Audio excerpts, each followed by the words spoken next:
কিন্তু এখন দুর্ভাগ্য যে একটা পার্টি এই মেদিনীপুর জেলায় নিজেদের লোকেদের সব ডেপিউট করেছে এবং তারা এক পক্ষ হয়ে কাজ করছে, বিজেপি পক্ষ হয়ে কাজ করছে। আমি মেদিনীপুরে 6টা সিট দিয়েছি। ওদেরকে প্রশ্ন করুন, নিজেকে প্রশ্ন করুন। যদি কোনো রাজনৈতিক দল আমাদেরকে টাকা দেয়, পূর্ব মেদিনীপুর জেলায় 14টা সিট আমি দেব না? কি ভাই, কথা ঠিক না ভুল?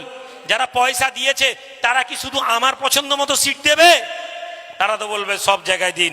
আর সবার আগে যদি মুসলিম ভোট কাটার দায়িত্ব রুহুল আমিন নিত, কোথায় প্রার্থী দিতে হতো বলুন তো? হ্যাঁ, এরপরও এরা মনে করে এ জাতি কিছু জানে না। নন্দীগ্রামে আপনি জবাব দিচ্ছেন, সংখ্যালঘু ভোট কাটার জন্য আমি রুহুল আমিন আমাকে নন্দীগ্রামে প্রার্থী দিতে হতো না। আমি নন্দীগ্রামে প্রার্থী দেইনি, দেব না। কেননা আমরা বলেছি আমরা 6টা সরকার প্রার্থী বানিয়ে তো আমরা সরকার গঠন করতে যাচ্ছি না, কিন্তু আমরা এটা বার্তা দিয়েছি, তৃণমূল তোমরা যদি বিজেপির বিরুদ্ধে সত্য লড়াইয়ের সাথ দাও, আমরা তোমাদের পাশে থাকবো, একথা আমরা বলেছি। কিন্তু তারা আমাদের কথাকে মান্যতা দেয়নি। তারা ভেতরে ভেতরে তৃণমূলের সাথে বিজেপি আঁতাত করেছে। তার প্রতিবাদ হিসাবে এই 5 বছর কেটে যাবে, আবার দেখবেন আজ যেখানে 6টা সিট দেখছেন, আগামী বিধানসভায় সেটা চাইলে 60টা সিটে গিয়ে দাঁড়াবে। তখন আজ বলবো, এই পূর্ব মেদিনীপুর জেলায় মহিষাদল তমলুক, আপনি বলুন তো, একটা বিজেপির প্রার্থীকে সর্বভারতীয় দল প্রার্থী বানিয়েছে, এটা আপনি মেনে নেবেন? নন্দীগ্রাম সকালে যে লোক বিজেপি, সন্ধ্যেবেলা সে লোক তৃণমূলের প্রার্থী হচ্ছে। ময়না যে লোক দিনের পর দিন মুসলমানদেরকে গাল দিয়েছে ময়নাতে, সেই লোক আজকে ময়নার প্রার্থী। আপনি বলছেন বিজেপির বিরুদ্ধে লড়ছি আমরা তৃণমূল। যে রাজনৈতিক দল সর্বভারতীয়, তাদের কাছে প্রার্থী নেই, এ কথা বললে তাদের সকলকে একসাথে রিজাইন করে দেওয়া দরকার। খেলা অন্য, খেলা অন্য।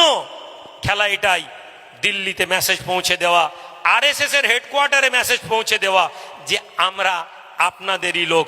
বিজেপি আর আরএসএস, বিজেপি আর তৃণমূল একই কোম্পানি। আরএসএস এর 2টা প্রোডাক্ট, সমাজকে, মুসলিমদেরকে, হিন্দুদেরকে ভাগ করে দেওয়ার গল্প।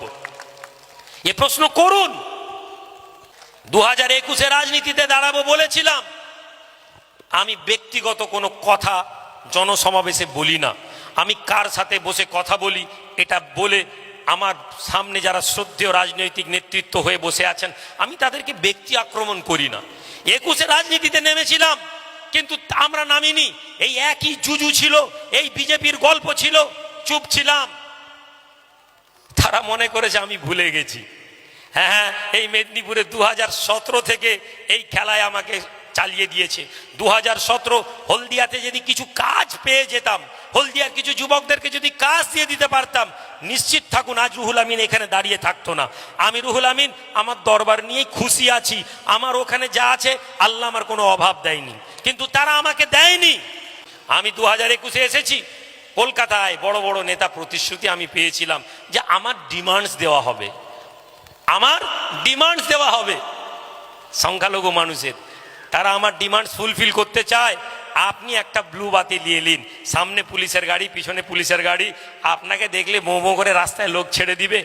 আমি মনে মনে বলি যে আপনি জানেন না, ওই মোল্লা লোকগুলো যখন মাথায় টুপি দিয়ে বোবো করে এগিয়ে যায়, তখন কোথাও না কোথাও পিছিয়ে পড়া একটা যুবক, বেকার ছেলে ওই মোল্লা লোককে গাল দেয় যে সরকারের পয়সা আমরা বেকার ঘুরছি আর তোমরা সরকারের পয়সা দাঁড়িয়ে আছো। এটা বলে, এটা বলে। ফলে আমার এই আদর্শ দরকার নেই।